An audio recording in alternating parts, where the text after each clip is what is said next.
Hotstar પર એક show આવ્યો છે, લાઈફ હિલ ગઈ. શોની તમને વાત કરું, 6 એપિસોડ છે.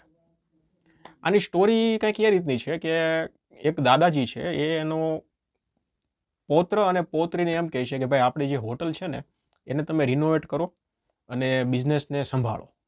આ જે વસ્તુ કરશે એને આપણે પ્રોપર્ટી આપવાની થાય છે.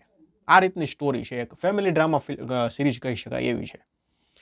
હવે ફેમિલી ડ્રામા છે એટલે આમાં છે ને જો ફેમિલી ઇમોશન હોવા જોઈએ. અને બીજી વસ્તુ કે આ એક કોમેડી પ્રકારનો શો છે. આમાં કોઈ એક્શન ને થ્રિલ ને ક્રાઇમ ને એવું કંઈ નથી. આખું ફૂલ ટુ ફેમિલી છે એટલે આમાં હલકી ફુલકી કોમેડી અને પ્લસ ઇમોશન હોવું જોઈએ. પણ આ સિરીઝમાંથી બંને વસ્તુ ગાયબ છે. હવે આ બંને વસ્તુ જે મેન પાયા છે એ જ નથી તો તમે સિરીઝમાં શું જોવાના? ખાલી પ્રોડક્શન વેલ્યુ. સિરીઝની પ્રોડક્શન વેલ્યુ જબરજસ્ત છે. જબરજસ્ત એટલે જબરજસ્તથી પણ જબરજસ્ત છે એમ કહું હું તમને. લોકેશન જે રીતે એ લોકોએ પસંદ કરેલા છે, જે આમ તમે જોશો ને તો તમને મજા આવી જાય. લોકેશન એટલા જોરદાર છે અને ટોપ નોચ પ્રકારની પ્રોડક્શન વેલ્યુ છે, પણ એ જોઈને પબ્લિક ઇમ્પ્રેસ નહીં થાય. 2 થી 3 મેક્સિમમ 5 સીન એવા હશે કે જ્યાં તમારા મોઢા પર આમ હળવી સ્માઇલ આવશે. હળવીની વાત કરું છું. પેટ પકડીને તો આખી સિરીઝમાં તમે ક્યાંય નહીં હસી શકો. પ્લસ ઇમોશન છે, પણ એવા બધા ઇમોશન નથી કે તમે કનેક્ટ થઈ જાઓ.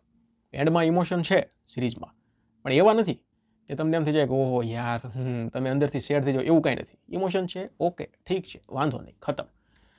કહાની આની પહેલી સિઝનમાં ખતમ નથી કરી. આની સિઝન 2 આવશે. હવે મેકર્સને ખબર નહીં એટલો બધો કોન્ફિડન્સ કેમ હતો. વાંધો નહીં, આવે તો આવે, ન આવે તો વાંધો નહીં, કંઈ નહીં, ઠીક છે જે હોય. પણ આ સિરીઝ જે છે ને એ બગાડી નાખી એવું કહી શકાય. કોન્ટેન્ટ સારો હતો, સારું એવું સ્ટોરી આ લોકોએ સિલેક્ટ કરી હતી, પણ ક્યાંક ને ક્યાંક આ લોકો ચૂકી ગયા છે.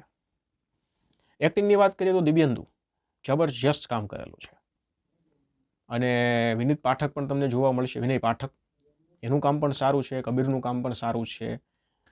એક યુટ્યુબર છે ઉષા, હવે એનો રોલ મહત્વનો છે, પણ હવે એની એક્ટિંગની તમને તો શું વાત કરવાની. આની પહેલાં પણ એ ઘણી મૂવી વેબ સિરીઝમાં તમે જોયા હશે.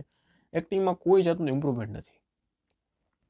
એટલે પ્રોડક્શન વેલ્યુ ફક્ત ફિલ્મની સારી, વેબ સિરીઝની સારી છે, લોકેશન સારા છે અને એક ડિસન્ટ અથવા તો બિલો એવરેજ તમે કહો ને તો પણ ચાલે એ પ્રકારની સિરીઝ છે. તમારી પાસે બહુ ટાઈમ હોય ને તમારી પાસે કાંઈ જોવા જેવું ન હોય, તમને એમ થાય કે બહુ કંટાળો આવે છે, તો પછી આ વેબ સિરીઝને ટ્રાય કરજો.